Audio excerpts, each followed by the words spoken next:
Joining us now at the table, a guy I met last night. We were at the Volume Party in Chinatown, and we were just talking over the break. I can't remember who introduced us that said, hey, Ryan, this guy talks a lot of Brewers baseball. You need to meet him. And in Chinatown at the Super Bowl, the first two names out of your mouth were Joey Ortiz and DL Hall. And I'm like, oh, this is a guy, like, yes, this is my kind of guy. I want to talk about those guys. Not Yelich or not Freddie Peralta, but Joey Ortiz and DL Hall, because you knew those guys. Ryan Ripken is here. You got the Ryan Ripken Show over there. What's going on, man? Thank you for doing this. Yeah, I appreciate it. And it's always funny that way. You know, you always think of the bigger names. Yeah. That's how people go, oh, I know the Brewers. Yep. You know, for me in the background, so I got up to the AAA level. Mm-hmm. And during that process, I started my career at the Nats, then went with the Orioles. And DL Hall was my teammate in 2018 and 19. And then Joey Ortiz I got to know in the organization. And so I got a unique perspective on those guys and obviously being in the game during this time frame and those guys coming up through the system.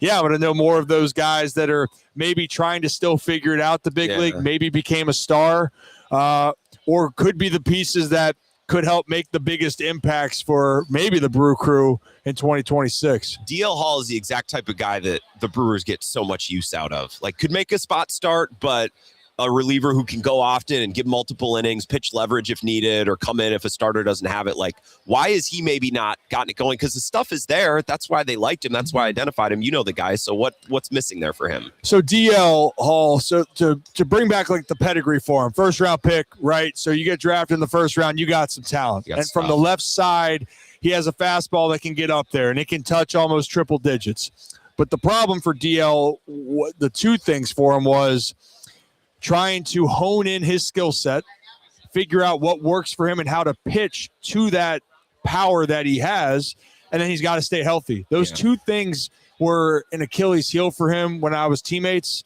and then trying to figure out that role. He wants to start, but then when you're not figuring that out where the pitch counts are getting high, you're not putting away hitters. Well, if you're doing that and you're only going 3 or 4 innings as a starter, that's not going to cut it because it's cutting into the bullpen. Then you're taxing that group that's got to last you a whole season. So the other side of it for DL, yeah, he can be a long relief guy, but also if you have him, it kind of reminds me a little bit of Josh Hader. Yeah. When I go back, and actually I got a connection with Hader. He was the 19th round pick out of Baltimore, the Maryland region, by the Orioles. Mm-hmm. I was the 20th out of high school. But Josh, the difference between a guy like him and DL, Josh only threw like 85 to 87 coming out of high school. Okay. So Josh had to learn what to do first, and then he grew into his power. But then he had an idea of, okay, how do I shape it? DL hasn't done that yet. So if I were the Brewers, and it looks like it for that case, the pressure of taking him off being a starter, if it works out, great.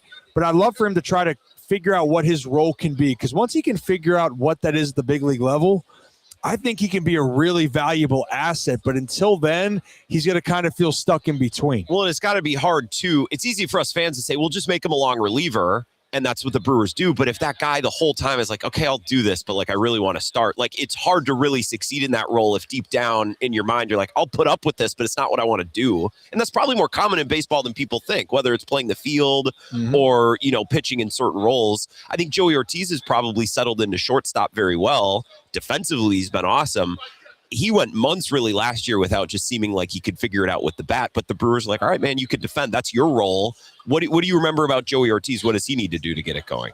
To finish the DL thing, go ahead. Pitchers are creatures of habit. Mm-hmm. And don't underestimate if they've been doing something for so long that just say, hey, you're going to go from the mound to start a game to a bullpen pitcher. Mm-hmm. I've had so many former teammates that have struggled with the mindset and change. And I think DL, that's one of those guys where he's got to figure that out. Now for Joey is very versatile. And Joey, he embraces it. On the backfields in spring training, I remember he liked to show off the flash, but also he was testing himself for a skill set because he knew defensively he was going to have to hang his hat on that. That's what was going to help maybe speed up his process. Now, I've seen him swing the stick. I know he's got the capability. He can drive it to all parts of the field, but he's not going to be a guy you're going to expect to hit 20-plus home runs every year. What he has to get comfortable with is, how do I with already being that elite premium defender and maybe being the utility guy. That could be his role. But how do I do enough that I can help this team, whether it's pass the baton along, be that scratchy grinder at the plate, and not try to be too much? Yes, he has the ability to hit for power, but that doesn't have to be your game. Get comfortable in the role. That's the theme here. Get comfortable with that role. Get comfortable with figuring out how to be a big league hitter, and then grow on from that. And honestly, I do buy that Joey will bounce back with that because there was flashes of it. The biggest thing for a guy at the youngest level that I've seen, you have to get to the big leagues. You're happy, you're excited, maybe have a good year, but the hardest thing is replicating that. And for Joey, that was the hard thing last year, was trying to replicate some of the success he had the previous year. Well, and I think for whatever it's worth, he came up and was great to the point where Brewers fans are like, this guy could, borderline all-star first half of the year. He hurts his neck, changes his batting stance, and then year 2 can't replicate it. So he comes back year 3. I don't think it's fair to say that the book is written on him offensively as a player for sure. And it's funny because you mentioned, just be comfortable with the player you are. I think it's a big part of the thing Pat Murphy preaches. Like I watched an interview with Chet Williams.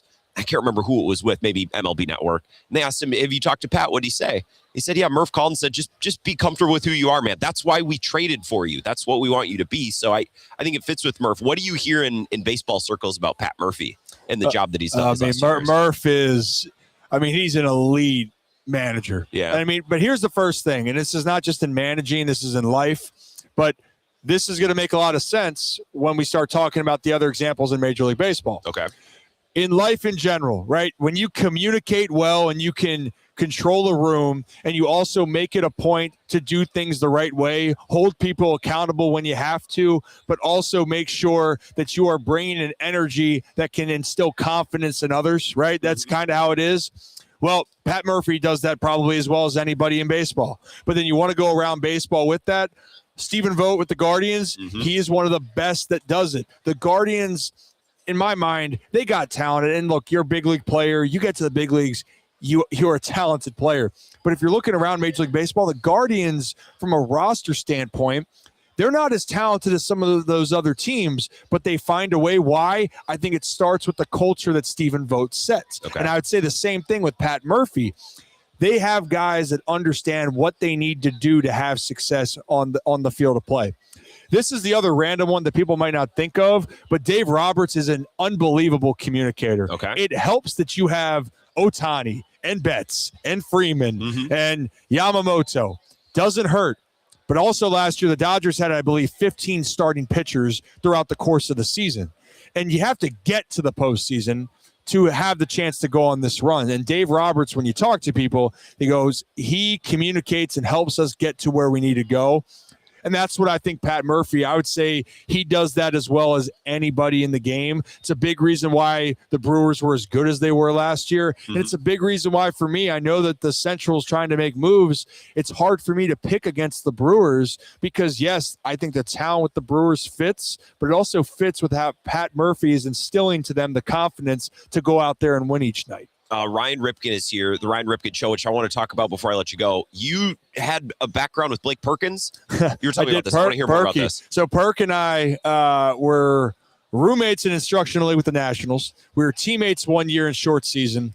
And Perk, the funny thing is, Perk went into the minor leagues, and the Nationals forced him to switch hit, or asked him, did he want to switch hit? That was the first time him trying to figure out how to swing left-handed. Now I'm sitting there going, man, he's swinging better left-handed than I am, and I am a lefty. Yeah. But one thing with Blake Perkins, he's a high-character guy. The dude can track down a ball in the outfield, and you guys have probably seen that time and time again.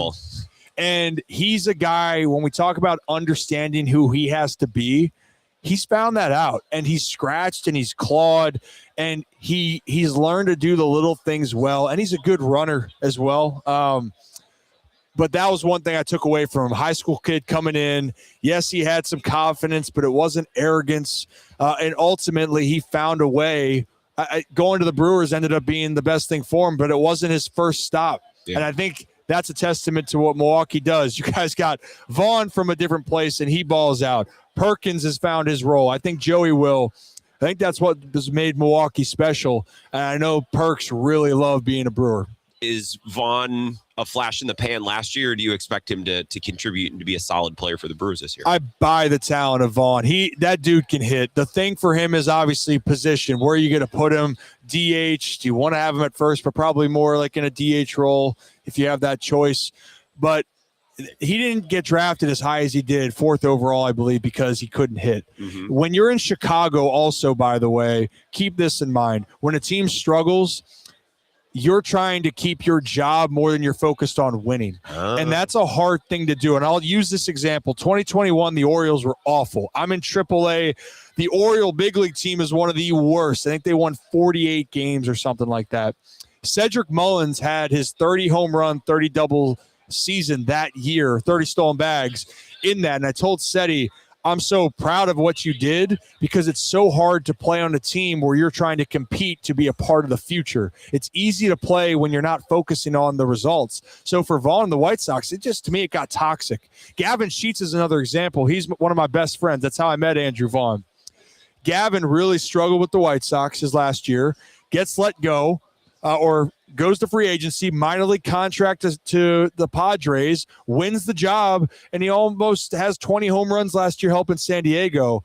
That's what I mean about a change of scenery and getting out of an environment can allow a player to take off. And if Andrew Vaughn is healthy and in Milwaukee, I think Andrew Vaughn's going to have his best season yet. It seems like all these guys fit with Murph, or he finds a way to fit with them. You know what I mean? Like maybe that's a little bit of a two-way street, I suppose. So you're doing the show. You've been out here all week. What kind of content are you creating that Brewers fans can go find? Yeah, so the Ryan Ripken Show, we're live usually Monday through Friday with all the interviews. We've been off our schedule. But we cover football during the fall and winter. But once we get into baseball season, baseball will always be the backbone of what we do. And we're going to have a lot of great guests from let's say, MLB Network-esque to player interviews and talking around the game. You know, I grew up a Ripken. My dad played a few games, 2,632 straight to be exact. Yeah. So I love talking the game, and I know the game. So that's something that you can find out. And if you guys ever want me to come on and talk about the Brew Crew, I'd gladly join anytime. Absolutely. It's funny that you were the round behind Hader, or were you the round in front of Hader? Remind me one more. So I was the round behind. I was 20th. He was 19th.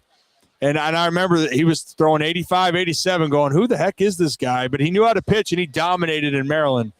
And, then it's turned out pretty well for him in the big leagues. We still talk about the Hader trade to this day. Yeah. One of the craziest things any of us has ever. It's always on our mind. It always comes up. Yeah, I'll tell you what.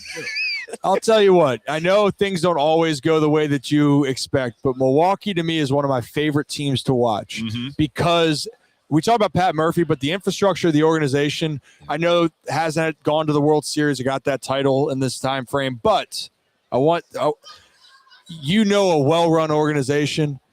Milwaukee's like the combination to me, like the Guardians and Vogt, where they just find ways to win, but they make moves ahead of time like the Rays. They're not going to get everything right, but man, it seems like they got a really good pulse on picking up great players and getting the most out of ones. Hence, Corbin Burns coming to Baltimore. Yeah. It worked out for Orioles fans for a year, but I think long-term it's going to work out for the Brew Crew. Yeah, I'm looking forward to the season already. Ryan Ripken, I appreciate the time, man. Thank you so much. Thank you. All right, we're going to go to break. We'll be right back. Final segment coming up next.